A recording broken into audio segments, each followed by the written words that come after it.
It's always great when you get a new upgrade, and this for me is a fresh upgrade within Affinity.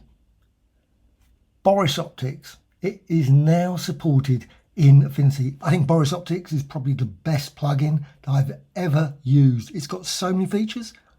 I'm just going to select the plugin with this image. It's already been modified via BORIS Optics.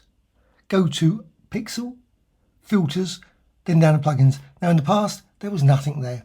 No plugins at all. We've got no plugins for Affinity, but now BORIS Effects supported Optics and Affinity. Okay, let's just go with it. It was available in Photoshop. Loved it in Photoshop. I still love it in Photoshop, but now I can use it in Affinity. Affinity 3. They've also added a new feature, plugin within a plugin, and that is film burn. And one thing that's always, for me, hard to find other than using the find or search is where the plugin actually is. Because there's so many of them. I mean, literally thousands. Now there are some menus up here. You can search for it up here as well. But the one they've just added is this one in Film Lab.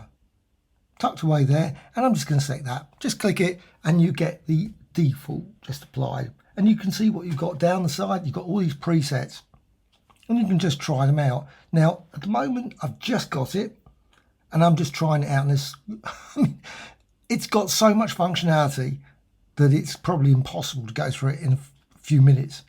Let's just go and select one of the features, one of the presets. Get something like that.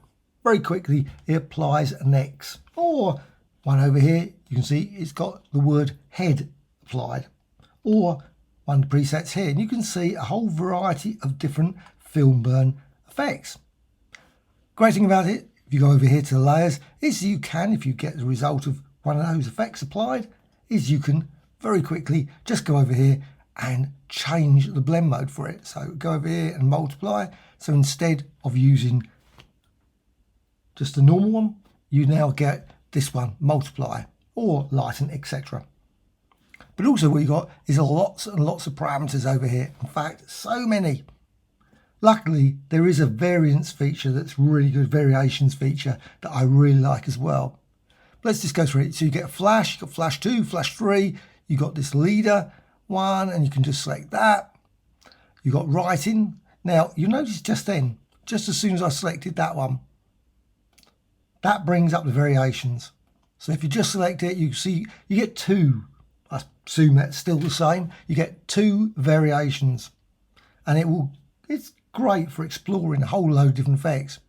You also put writing, and you can put edges, scratches, and hair and stains. Slightly confusing, I think, in this case, is that these are not active until you activate them up here.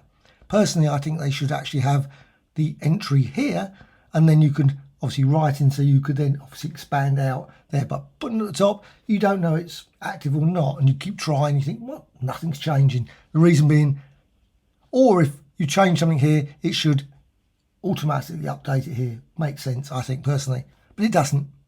And you've got grain as well. And you've got these flashes, so you can go through them and just change that. And you can see as you change that, change colour there, subtle brightness. You've got rotations, midpoints, and a variety of different effects, noise, frequency. You can see that all of these BORIS effects, BORIS Optics, come from, of course, video effects. They're all video effects. So you can see up here, you've got the time. And you can, of course, change the time. And as you change the time, you'll see the effect change there as well. So you can run through it. So not only do you have the variations, you've got also the time. You can change it and just modify it. And by going through these, a whole variety of different seeds and different effects can be generated. You've got lots of things like screen there and so on. Edges. So you could set up an edge there. You've got sprockets. And let's just change the size here. So let's push this up here. Now, maybe this doesn't work because the way I've got, only got obviously, if it was probably here, I guess. And also you've got writing, though the weird thing is the writing doesn't seem to actually come with a way of editing the writing.